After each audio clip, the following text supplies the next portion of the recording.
안녕하세요. 지혜 한 줄기입니다. 오늘 하루가 조금 가벼워지길 바라며 시작하겠습니다. 평생 가족과 이웃, 친구를 위해 살아오신 여러분 옆에 지금 이 순간 여러분의 선의를 당연한 권리처럼 쓰고 있는 사람이 있는지 생각해 보십시오. 겉으로는 늘 웃고 고맙다고 하지만 정작 여러분이 필요로 할 땐 그림자처럼 사라지는 사람 말입니다.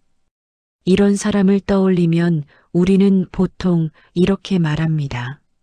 내가 너무 기대한 걸까? 내가 부담을 준 건 아닐까? 그렇게 우리는 상대가 아닌 우리 자신을 의심하기 시작합니다. 하지만 정말 의심해야 할 것은 우리의 마음이 아니라 그 사람의 방향입니다. 그 사람이 어디를 향하고 있는지, 무엇을 우선으로 생각하는지, 그것은 평소에는 잘 보이지 않습니다. 독일의 철학자 쇼펜하우어는 이렇게 말했습니다. 사람의 진짜 모습은 그가 무엇을 말하는가가 아니라 무엇을 선택하는가에서 드러난다. 말은 포장할 수 있지만 선택은 거짓말을 하지 않습니다. 우리는 종종 그 선택의 순간을 놓칩니다. 그 순간은 아주 작고 일상 속에 자연스럽게 섞여 있기 때문입니다. 물 속에 떨어진 한 방울의 잉크처럼 천천히 번져가는 진실을 우리는 보지 못합니다. 오늘은 그 순간들이 언제인지 알려드리려고 합니다. 영상을 끝까지 시청해 주시면 지금부터라도 그 순간을 명확히 볼 수 있습니다. 여러분은 더 이상 혼란스러워하지 않으실 겁니다. 왜냐하면 진실은 언제나 행동 속에 있기 때문입니다. 오늘 이야기 끝까지 함께하고 싶으시다면 구독 한번 눌러주시고 편하게 들어주세요. 책임을 회피하는 순간의 말투. 첫 번째 이야기는 72세 박광규 씨의 경험입니다. 박광규 씨에게는 함께 사업을 하던 동업자가 한 분 계셨습니다. 작은 규모였지만 30년 가까이 함께 일해온 사이였습니다. 그 동업자분은 늘 이렇게 말씀하셨습니다. 우리는 한 배를 탄 사람이죠. 좋을 때나 나쁠 때나 함께 가야죠. 제가 책임지고 챙기겠습니다. 박광규 씨도 그 말에 동의했습니다.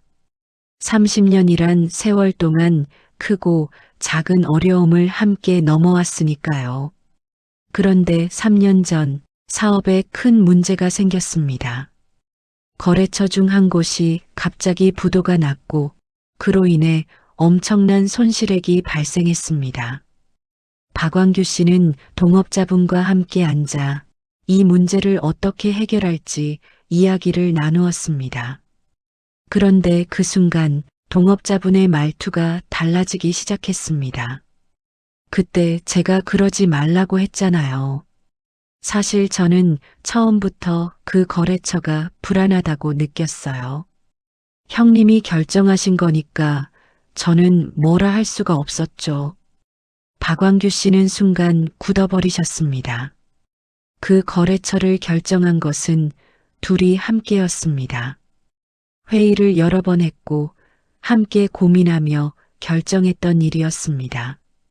하지만 지금 그 동업자분은 마치 자신은 처음부터 반대했던 것처럼 모든 책임을 박광규 씨에게 돌리고 있었습니다.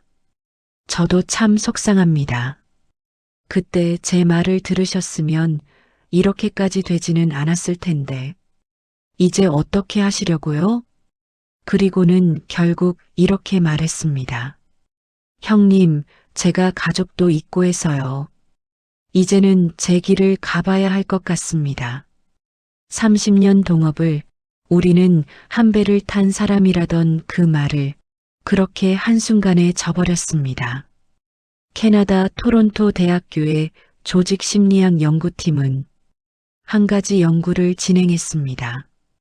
연구진은 팀 프로젝트가 실패했을 때 사람들이 어떻게 반응하는지를 관찰했습니다. 결과는 놀라웠습니다. 프로젝트가 성공했을 때는 대부분의 사람들이 우리가 함께 했다고 말했습니다. 하지만 프로젝트가 실패했을 때는 약 65%의 사람들이 책임을 회피하는 언어 패턴을 보였습니다. 내가 그때 말했잖아. 나는 원래 반대였어. 그건 내가 결정한 거야. 연구진이 주목한 것은 말투의 변화였습니다.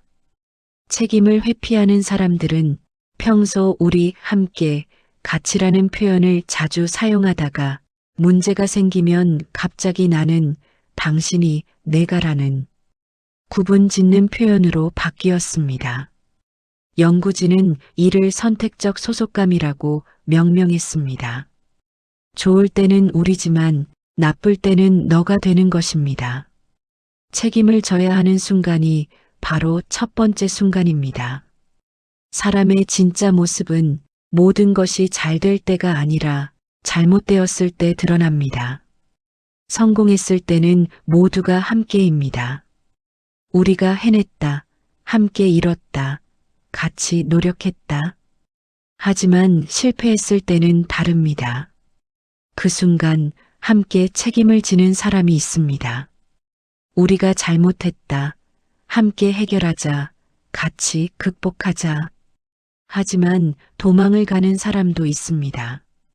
그리고 도망가는 방법은 바로 말투를 바꾸는 것입니다. 나는 원래 그렇게 생각 안 했어. 당신이 그렇게 하자고 했잖아. 나는 따라간 것뿐이야. 이 말투의 변화 속에 그 사람의 본성이 고스란히 담겨 있습니다. 진짜 함께하는 사람은 좋을 때나 나쁠 때나 우리입니다. 하지만 이용만 하는 사람은 좋을 때는 우리지만 나쁠 때는 너가 됩니다. 그렇다면 우리는 어떻게 해야 할까요? 첫째, 문제가 생겼을 때의 말투를 기억해야 합니다. 누군가와 함께 일을 하거나 함께 무언가를 결정했다면 문제가 생겼을 때 그 사람이 어떻게 말하는지 보십시오. 여전히 우리라고 말하는지 아니면 갑자기 당신이라고 말하는지 그것이 그 사람의 진심입니다. 둘째, 책임을 나누려는 사람과 함께해야 합니다. 인생을 살다 보면 실수도 하고 실패도 합니다. 그때 혼자 책임을 지게 만드는 사람과 함께 책임을 나누는 사람, 이 둘은 완전히 다릅니다. 진짜 동료는, 진짜 친구는, 진짜 가족은 문제가 생겼을 때 함께 책임을 집니다.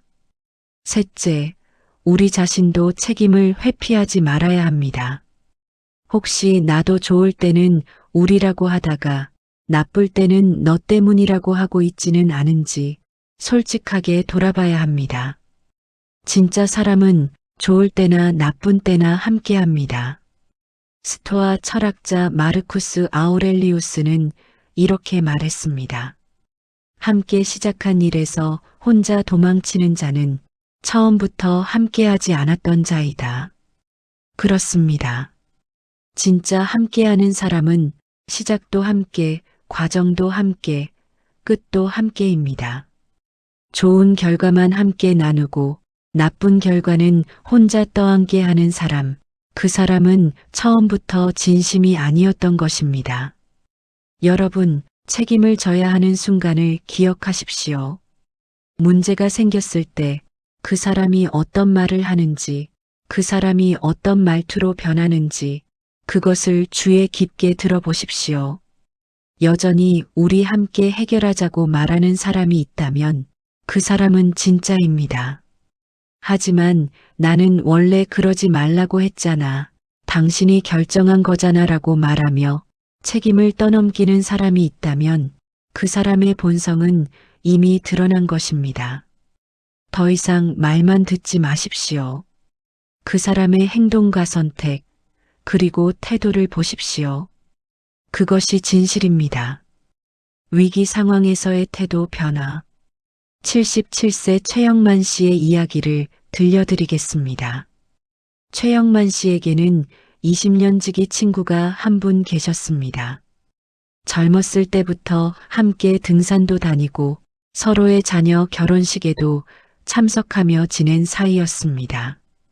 그 친구분은 평소에 이렇게 말씀하셨습니다. 우리는 진짜 친구지. 힘들 때 의지할 사람이 너밖에 없다. 나이 들수록 이런 친구가 진짜 소중한 거야. 최영만 씨도 그렇게 생각했습니다. 20년이란 세월이 그 말을 증명해 주는 것 같았으니까요. 그런데 3년 전 최영만 씨 댁에 큰일이 생겼습니다. 아드님 사업이 어려워지면서 갑자기 큰 돈이 필요한 상황이 된 것입니다. 최영만 씨는 고민 끝에 그 20년 지기 친구에게 사정을 말씀드렸습니다. 돈을 빌려달라는 것이 아니었습니다. 다만 보증을 한 번만 서달라는 부탁이었습니다. 그런데 그 순간 친구분의 태도가 완전히 달라졌습니다. 아이고, 요즘 나도 형편이 안 좋아서 말이야. 내가 도와주고 싶은데 우리 집사람이 절대 안 된대. 미안하네, 정말 미안해. 말은 미안하다고 했지만 그 이후로 연락이 뚝 끊겼습니다. 최영만 씨는 어려운 부탁이니만큼 그럴 수 있다고 생각했습니다. 하지만 얼마 전부터 함께 다니던 등산 모임에도 나오지 않으셨고 우연히 마주쳐도 어색하게 피해 가셨습니다. 심지어 지인을 통해 들은 이야기는 정말 최악이었습니다. 20년 지기 친구는 최영만 씨의 연락처를 차단했다고 하더라고요. 최영만 씨는 그제야 깨달으셨습니다. 20년이라는 시간 동안 그 친구는 평생 함께 할 것처럼 말을 했지만 정작 진짜 친구가 필요한 순간엔 없었다는 것을요. 이건 역시 우리 주변에서 흔히 일어나는 일입니다. 미국 하버드 대학교의 심리학 연구팀은 위기 상황에서의 관계 변화 연구를 진행했습니다. 연구진은 사람들을 두 그룹으로 나누어 평상시 상황과 위기 상황에서의 반응을 비교했습니다. 그 결과가 매우 흥미로웠습니다. 평상시에는 80% 이상의 사람들이 친구가 어려울 때 도와주겠다고 답했습니다. 하지만 실제로 도움이 필요한 위기 상황이 주어졌을 때 실제로 도움을 준 사람은 30%에 불과했습니다. 더 중요한 내용은 이것이었습니다. 위기 상황에서 도움을 주지 않은 사람들 중 상당수가 그 이후 관계 자체를 회피하거나 멀리하는 경향을 보였습니다. 연구진은 이를 회피적 관계 단절이라고 명명했습니다. 즉, 자신이 도움을 주지 않은 것에 대한 불편함을 상대방과의 관계 자체를 끊음으로써 해소하려는 것입니다. 위기의 순간이 바로 두 번째 순간입니다. 평소에는 모든 게 좋습니다. 함께 웃고, 함께 식사하고, 좋은 말만 나눕니다. 왜냐하면 평소에는 아무것도 내놓을 필요가 없기 때문입니다. 시간도, 돈도, 용기도, 책임감도 필요 없습니다. 하지만 위기의 순간은 다릅니다. 그 순간엔 무언가를 내놓아야 합니다. 시간을, 돈을, 때로는 자신의 안전까지도요. 그리고 바로 그 순간 사람의 본성이 그대로 드러납니다. 나는 어디까지 이 사람을 위해 줄 수 있는가? 나는 정말 이 사람과의 관계를 소중하게 여기는가? 이 질문에 대한 답이 말이 아니라 행동으로 나타나는 것입니다. 그리고 우리는 그 행동을 통해 20년, 30년의 관계가 사실은 얼마나 무의미한 관계였는지 알게 됩니다. 그렇다면 우리는 이것을 어떻게 받아들여야 할까요? 첫째, 평소에 하는 말을 모두 믿어서는 안 됩니다. 진짜 관계는 위기에서 증명됩니다. 함께 밥 먹는 사람이 많다고 해서 그들 모두가 진짜 친구는 아닙니다. 진짜 친구는 내가 넘어졌을 때 손을 내밀어주는 사람입니다. 둘째, 실망했다고 해서 모든 사람을 의심할 필요는 없습니다. 분명히 말씀드리지만 30%의 사람들은 실제로 도움을 줍니다. 그 30%를 찾아내는 것, 그리고 그들과의 관계를 더욱 소중히 여기는 것, 그것이 우리가 해야 할 일입니다. 셋째, 우리 자신도 누군가의 30%가 되어야 합니다. 누군가 위기에 처했을 때 내가 할 수 있는 만큼이라도 도우려는 사람, 최소한 외면하지 않는 사람이 되어야 합니다. 그것이 진짜 관계를 만드는 방법입니다. 공자는 이렇게 말했습니다. 세안 연우지송 백지후조야. 겨울이 되어서야 소나무와 잣나무가 나중에 시드는 줄 안다. 그렇습니다. 따뜻한 봄과 여름에는 모든 나무가 푸릅니다. 하지만 추운 겨울이 와야 어떤 나무가 진짜 강한지 알 수 있습니다. 사람도 마찬가지입니다. 좋을 때는 누구나 좋은 사람입니다. 하지만 어려울 때 옆에 남아있는 사람이 진짜 사람입니다. 여러분, 위기의 순간을 기억하십시오. 그 순간에 곁에 있어준 사람, 그 순간에 손을 내밀어준 사람, 그 순간에 외면하지 않은 사람. 그들이 진짜입니다. 반대로 그 순간에 돌아선 사람, 그 순간에 핑계를 댄 사람, 그 순간에 연락을 끊은 사람. 그들의 본성도 이미 드러났습니다. 이제 우리는 알았습니다. 누가 진짜이고 누가 가짜인지를요. 그리고 그것을 아는 것만으로도 우리는 훨씬 더 현명하게 관계를 맺을 수 있습니다. 실망하지 말고 명확하게 보십시오. 그것이 우리를 지키는 길입니다. 이익 앞에서 달라지는 친절함. 61세 최고은 씨는 아파트 부녀의 활동을 열심히 하시는 분이셨습니다. 그곳에서 같은 동에 사시는 한 이웃분과 친하게 지내셨는데 그분은 늘 따뜻하고 배려심 깊은 분처럼 보였습니다. 언니, 뭐 필요한 거 있으면 언제든 말씀하세요. 우리 이웃끼리 서로 도우며 살아야죠. 힘든 일 있으면 제가 도와드릴게요. 실제로도 작은 일들은 잘 도와주셨습니다. 택배 받아주기, 화분 물 주기, 간단한 음식 나누기. 최고은 씨는 정말 좋은 이웃을 만났다고 생각하셨습니다. 그런데 1년 전 최고은 씨 댁에 변화가 생겼습니다. 남편분께서 운영하시던 작은 사업이 잘 되기 시작했고 아파트를 더 큰 평수로 이사를 가게 되었습니다. 같은 단지 아니었지만 그쪽은 소위 말하는 프리미엄 라인이었습니다. 이사를 앞두고 최고은 씨는 그 이웃분께 인사를 드렸습니다. 그런데 그 순간부터 그분의 태도가 눈에 띄게 달라졌습니다. 어머, 언니 그 평수로 가시는 거예요? 대단하시네요. 저도 나중에 거기 가고 싶은데 부럽네요. 이사하시면 집들이 꼭 초대해 주세요. 구경 좀 하게요. 그리고는 갑자기 자주 연락을 하기 시작했습니다. 언니, 혹시 인테리어 어디서 하세요? 언니, 혹시 저희 남편 사업 좀 소개해 주실 수 있으세요? 언니, 혹시 그 평수 분양권 나오면 저한테 알려주실 수 있어요?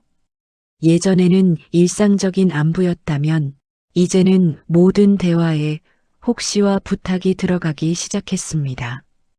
최고은 씨는 기분이 묘했습니다. 예전에는 그저 이웃으로 대해주시던 분이 이제는 뭔가 얻을 수 있는 사람으로 보는 것 같았습니다. 그리고 얼마 후 최고은 씨가 그 부탁들을 정중히 거절했을 때 그분은 다시 연락을 끊었습니다. 마치 처음부터 없었던 사이처럼 말입니다. 영국 옥스퍼드 대학교의 사회심리학과에서는 이익에 따른 친밀도 변화 연구를 진행했습니다. 연구진은 동일한 사람에게 그 사람의 사회 경제적 지위가 상승하기 전과 후이 주변 사람들의 태도 변화를 추적했습니다. 결과는 놀라웠습니다. 지위가 상승한 후 평균적으로 40%의 사람들이 접촉 빈도를 늘렸고 그중 70% 이상이 부탁 또는 요청을 동반한 접촉이었습니다. 더욱 주목할 점은 이들 중 상당수가 과거에는 평범한 수준의 친밀도를 보이다가 이익 가능성이 생기자 갑자기 친밀감을 표현했다는 것입니다. 연구진은 이를 도구적 친밀감이라고 명명했습니다. 즉, 진심에서 우러나온 친밀감이 아니라 무언가를 얻기 위한 수단으로서의 친밀감인 것입니다. 그리고 이런 사람들은 자신이 원하는 것을 얻지 못하면 관계를 쉽게 정리하는 경향을 보였습니다. 이익이 보이는 순간이 바로 세 번째 순간입니다. 평소에는 그저 친절한 이웃이었습니다. 필요할 때는 가볍게 도움을 주고받는 사이였습니다. 그런데 갑자기 우리에게 무언가 있어 보이는 순간 태도가 변합니다. 더 자주 연락하고 더 친절하게 대하고 더 관심을 보입니다. 겉으로 보면 관계가 깊어지는 것 같지만 실제로는 그 반대입니다. 사실 그들이 보고 있는 것은 우리라는 사람이 아니라 우리가 가진 무언가이기 때문입니다. 직업, 돈, 인맥, 정보, 지위. 그것이 있을 때만 우리에게 친절한 사람, 그것이 없어지면 우리를 떠나는 사람. 그들의 친절은 조건부입니다. 그들의 관심은 계산적입니다. 그리고 그것은 진짜 관계가 아닙니다. 그렇다면 우리는 어떻게 해야 할까요? 첫째, 갑자기 친절해진 사람을 경계해야 합니다. 특히 우리에게 무언가 변화가 생긴 후 갑자기 연락이 잦아지고 관심이 많아진 사람이 있다면 그 관심의 이유를 명확히 봐야 합니다. 진짜 우리를 좋아하는 것인지 아니면 우리가 가진 무언가를 원하는 것인지 말입니다. 둘째, 우리가 아무것도 없을 때를 기억해야 합니다. 지금 우리에게 무언가 있다면 그것이 없었을 때 곁에 있던 사람들을 기억하십시오.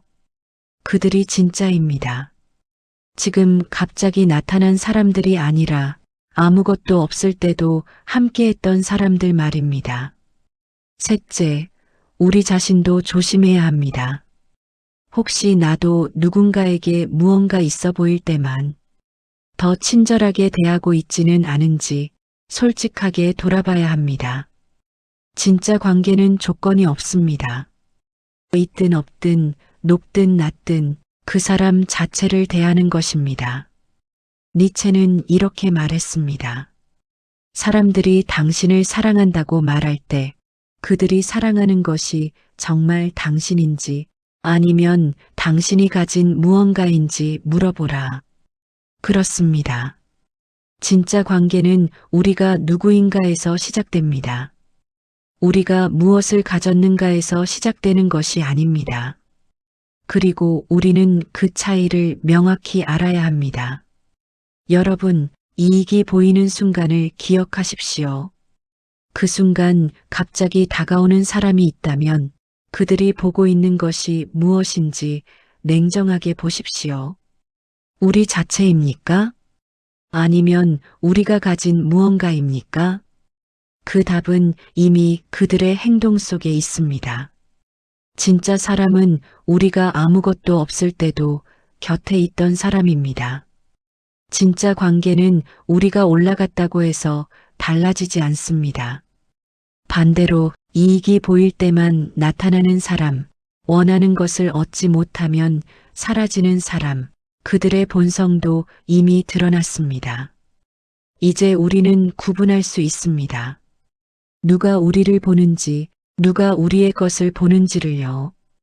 그리고 그 구분만 제대로 해도 우리는 훨씬 더 편안하게 관계를 맺을 수 있습니다. 속지 말고 명확하게 보십시오. 그것이 우리를 지키는 지혜입니다. 약자 앞에서 드러나는 진짜 얼굴. 69세 정호석 씨는 오랫동안 중견기업에서 임원으로 일하셨던 분입니다. 퇴직 후에도 여러 모임에서 존경받는 분이셨고, 주변 사람들은 늘 정호석 씨를 정중하게 대했습니다. 그 중에서도 특히 한 후배분이 계셨습니다. 회사 후배였고, 나이도 10살 정도 아래였습니다. 그분은 늘 이렇게 말씀하셨습니다. 형님 덕분에 제가 여기까지 왔습니다. 형님은 저한테 정말 스승 같으신 분이에요. 언제든 형님 말씀이면 뭐든 하겠습니다. 정호석 씨도 그 후배를 많이 예뻐하셨습니다. 회사 다닐 때도 많이 챙겨주셨고, 퇴직 후에도 가끔 만나 식사를 함께 하셨습니다. 그런데 2년 전 정호식 씨에게 건강 문제가 생겼습니다. 갑자기 쓰러지셔서 병원에 입원하셨고, 다행히 큰 문제는 아니었지만 한동안 거동이 불편해지셨습니다. 그때부터 정호석 씨의 사회적 위치가 조금씩 달라졌습니다. 모임에도 자주 나가지 못하고 예전처럼 활발하게 활동하지 못하게 되었습니다. 그리고 그 후배분의 태도도 변하기 시작했습니다. 처음에는 병문안을 왔습니다. 하지만 그 이후로는 연락이 뜸해졌습니다. 요즘 일이 너무 바빠서요. 다음에 꼭 뵙겠습니다. 그런데 어느 날 정호석 씨는 우연히 그 후배분이 식당 종업원에게 말하는 모습을 보게 되었습니다. 음식이 늦게 나왔다는 이유로 나이 지긋한 종업원분께 반말을 하며 화를 내고 있었습니다. 아니, 얼마나 걸리는 거예요? 빨리 좀 가져와요. 도대체 얼마나 기다려야 돼요, 열받네, 진짜. 정호석 씨는 그 모습을 보고 깜짝 놀라셨습니다. 자신에게는 늘 공손하고 예의 바르던 그 후배가 자기보다 약한 위치에 있는 사람에게는 전혀 다른 모습을 보이고 있었던 것입니다. 그제야 정호석 씨는 깨달으셨습니다. 그 후배의 존중은 진짜 존중이 아니었다는 것을, 그저 자신의 위치 때문에 보여주던 태도였다는 것을요. 미국 미시간 대학교의 심리학 연구팀은 권력관계에 따른 태도 변화 연구를 수행했습니다. 연구진은 동일한 사람이 자신보다 높은 지위의 사람과 낮은 지위의 사람을 대할 때 어떤 차이를 보이는지 관찰했습니다. 결과는 매우 극명했습니다. 진정으로 인격적인 사람들은 상대방의 지위와 관계없이 일관된 태도를 보였습니다. 하지만 상당수의 사람들은 지위가 높은 사람에게는 공손하고 예의 바르지만 지위가 낮거나 자신에게 힘이 없는 사람에게는 무례하거나 무관심한 태도를 보였습니다. 연구진은 이를 선택적 예의라고 명명했습니다. 더욱 중요한 발견은 이것이었습니다. 이런 태도를 보이는 사람들은 상대방이 더 이상 자신에게 유용하지 않다고 판단되면 급격히 태도를 바꾸는 경향을 보였습니다. 즉, 그들의 예의와 존중은 진심이 아니라 계산에 따라 움직이는 것이었습니다. 약자 앞에서의 순간이 바로 네 번째 순간입니다. 사람의 진짜 인격은 자기보다 높은 사람 앞에서가 아니라 자기보다 낮은 사람 앞에서 드러납니다. 그 이유는 높은 사람 앞에서는 누구나 조심하고 예의 바르기 때문입니다. 하지만 약한 사람 앞에서는 다릅니다. 그 사람 앞에서는 조심할 필요가 없습니다. 손해볼 일도 없고 눈치 볼 이유도 없습니다. 그래서 사람들은 방심합니다. 그리고 그 방심 속에서 진짜 모습이 튀어나옵니다. 식당 종업원에게 하는 말투, 택시 기사님께 하는 태도, 청소하시는 분께 보이는 눈빛, 그 작은 순간들 속에 그 사람의 진짜 인격이 담겨 있습니다. 그리고 만약 그 사람이 강한 사람 앞에서는 공손하지만 약한 사람 앞에서는 무례하다면 그것이 바로 그 사람의 본성입니다. 그렇다면 우리는 어떻게 해야 할까요? 첫째, 사람을 볼 때는 그가 약자를 대하는 태도를 보아야 합니다. 누군가를 평가할 때 그 사람이 나에게 어떻게 대하는가만 보지 마십시오. 그 사람이 자기보다 약한 사람에게 어떻게 대하는지, 그 사람이 아무 이익이 없는 사람에게 어떻게 행동하는지, 그것을 보면 그 사람의 진짜 모습이 보입니다. 둘째, 위치가 바뀌면 관계도 바뀐다는 것을 알아야 합니다. 우리가 높은 위치에 있을 때 공손하던 사람이 우리가 낮아지면 태도를 바꿀 수 있습니다. 슬프겠지만 그것이 현실입니다. 그러니 위치 때문에 받는 존중과 사람 자체로 받는 존중을 구분해야 합니다. 셋째, 우리 자신을 돌아봐야 합니다. 혹시 나도 강한 사람 앞에서는 공손하지만 약한 사람 앞에서는 함부로 대하고 있지는 않은지 솔직하게 돌아봐야 합니다. 진짜 인격은 모든 사람을 동등하게 존중하는 것입니다. 칸트는 이렇게 말했습니다. 사람을 수단으로 대하지 말고 언제나 목적 그 자체로 대하라. 그렇습니다. 진짜 인격을 가진 사람은 상대가 누구든 그 사람을 이용할 대상이 아니라 존중받아야 할 존재로 대합니다. 위치가 높든 낮든 돈이 많든 적든 나에게 유용하든 그렇지 않든 모든 사람은 존중받을 가치가 있습니다. 여러분, 약자 앞에서의 순간을 보십시오.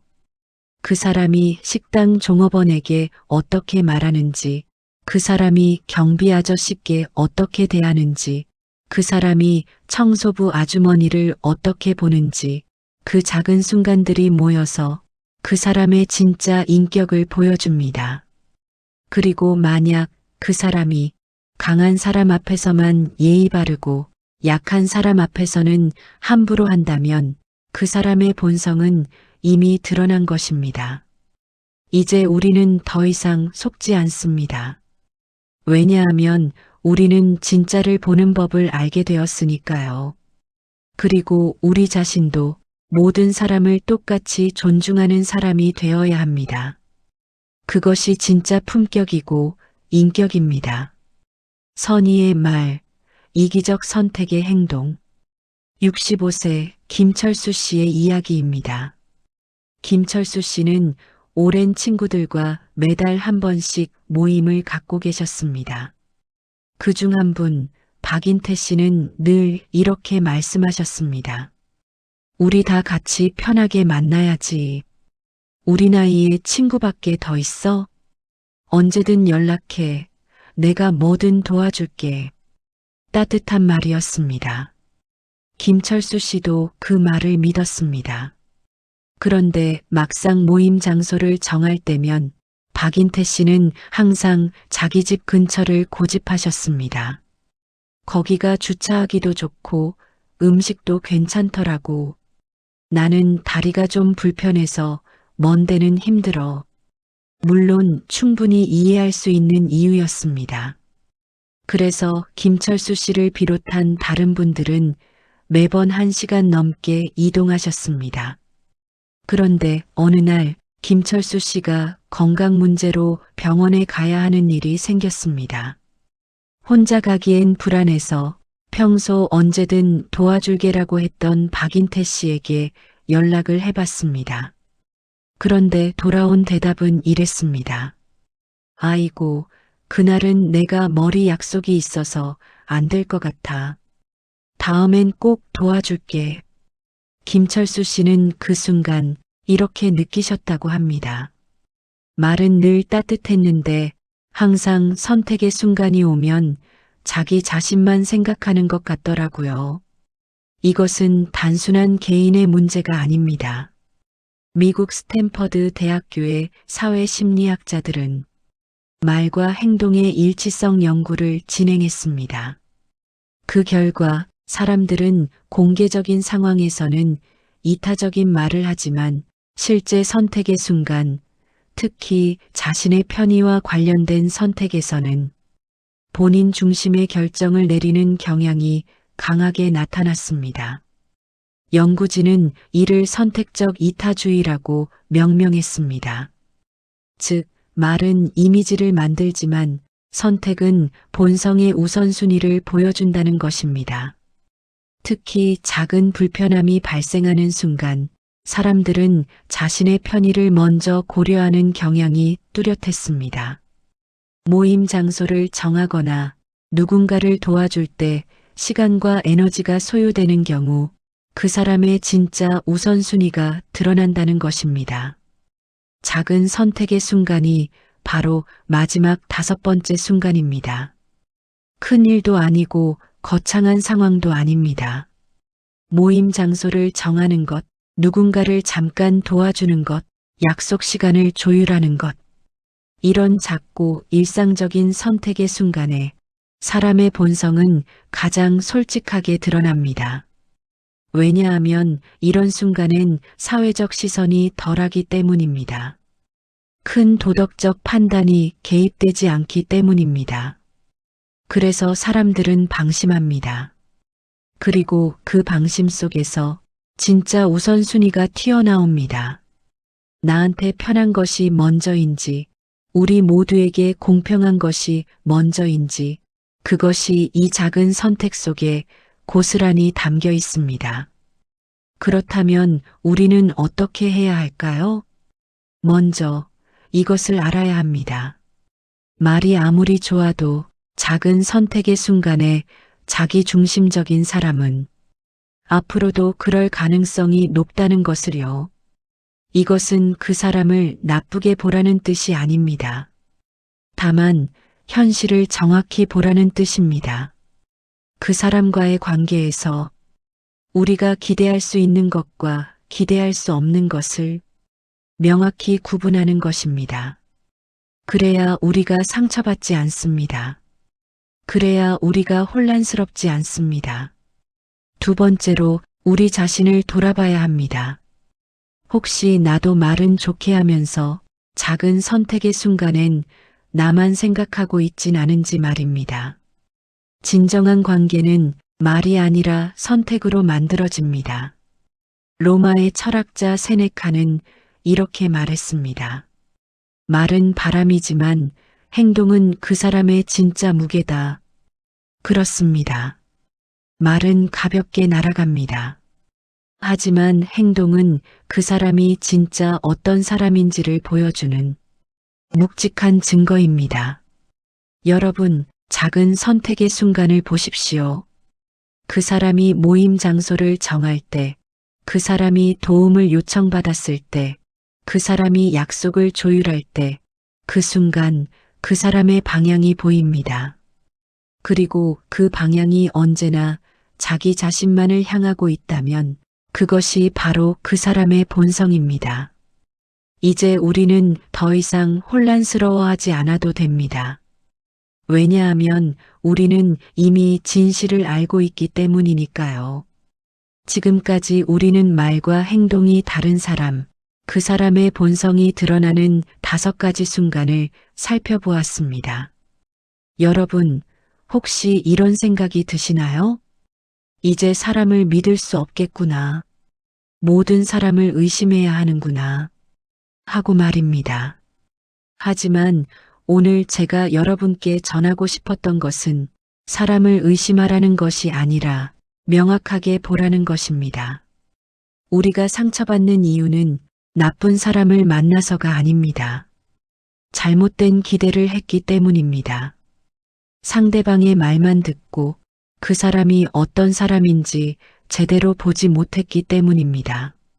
하지만 이제 우리는 알게 되었습니다. 어떤 순간에 그 사람의 본성이 드러나는지를요. 그리고 그것을 아는 것만으로도 우리는 훨씬 더 현명하게 관계를 맺을 수 있습니다. 인생의 후반부는 선택의 시간입니다. 누구와 함께할 것인가, 어떤 관계를 이어갈 것인가, 무엇에 시간과 마음을 쓸 것인가. 이제 우리는 현명하게 선택할 수 있는 눈을 갖게 되었습니다. 5가지 순간을 기억하십시오. 그리고 그 순간들 속에서 진짜를 찾아내십시오. 그것이 우리가 평화롭고 행복하게 살아가는 방법입니다. 오늘 이야기를 끝까지 들어주셔서 감사합니다. 여러분의 남은 인생이 진짜 사람들과 함께하는 아름다운 시간으로 가득하기를 진심으로 바랍니다. 오늘도 끝까지 함께 해주셔서 감사합니다. 마음이 편해지는 시간이셨다면 구독과 좋아요로 함께 해주세요. 지혜 한 줄기였습니다.